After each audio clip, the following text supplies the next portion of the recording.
वधूवराच्या दिशेने आपल्या हातामध्ये फुलं दिलेल्या त्याचा वर्षाव करायचा आहे आणि 3 वेळा साधूचा उच्चार करतो। पहिला साधूच्या वेळेस वर वधूच्या गळ्यामध्ये हात पुष्पमाला अर्पण करतील, दुसऱ्या साधूच्या वेळेस वधू वराच्या गळ्यामध्ये पुष्पमाला अर्पण करतील। आपण सर्वांनी दुसऱ्या साधूच्या वेळेस फुलाचा वर्षाव करायचा आहे। शुभेच्छा द्यायच्या टाळ्याच्या गजरामध्ये। महुरी वामनोसाचं मंगलानि अचिन्तयुं अकल्पमानसोत्थानं गृही मङ्गलमुत्तमम् असेवनाच बालानं पंडितानं च सेवनां पूजाच पूजनीयानं एकं मङ्गलमुत्तमम् पतिरूपदेशवासोचं पुकेच कथप्रियताम् अर्थसमापनिधीचं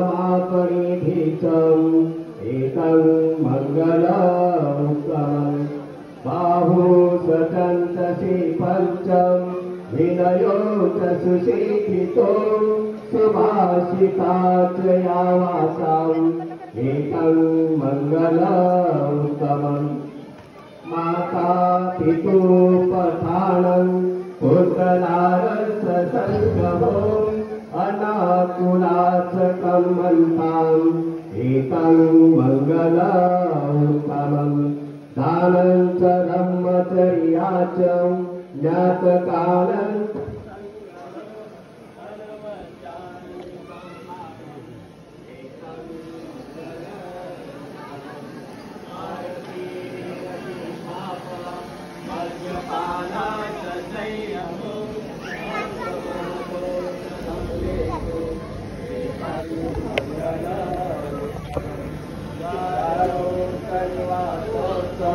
संतुति सकतपुर्यता कालेन धम्मसवनं एकं मङ्गलमुत्तमम् हन्ति च सोमसचतां समनानं सदत्तनं कालेन धम्मसाकच्चाम् एकं मङ्गलमुत्तमम् तपो च ब्रह्मचर्याचं हर्यसच्चानदर्शनं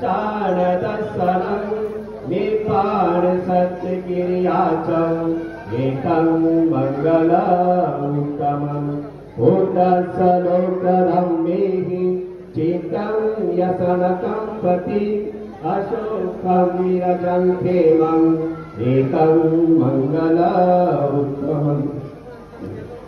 महामंगलसूत्राच्या शेवटच्या गाथ्याच्या वेळेस मी 3 वेळा साधूचा उच्चार करते। पहिला साधूच्या वेळेस वर वधूच्या गळ्यामध्ये पुष्पमाला अर्पण करते, दुसऱ्या साधूच्या वेळेस वधू वराच्या गळ्यामध्ये पुष्पमाला अर्पण करते आणि तिसऱ्या साधूच्या वेळेस आपण सर्वांनी आपल्या हातामध्ये फुलं दिलेली आहे त्याचा वर्षाव करायचा आहे, टाळ्याच्या गजराचा आनंद व्यक्त करायचा आहे। कृपया करून मी सर्वांना विनंती करतो की जागेवर आपण सर्वांनी उठायचं आहे। एका दिसानि कत्वानं सपतं अपराधिकां सपत् सोचि गच्छन्ति तं तेषां मङ्गलमुत्तमम्।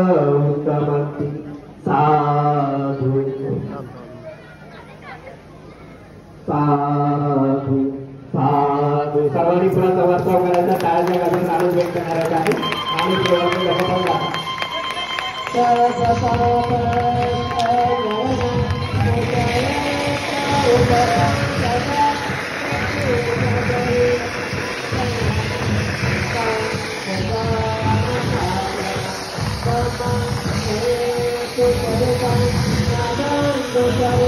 Thank you.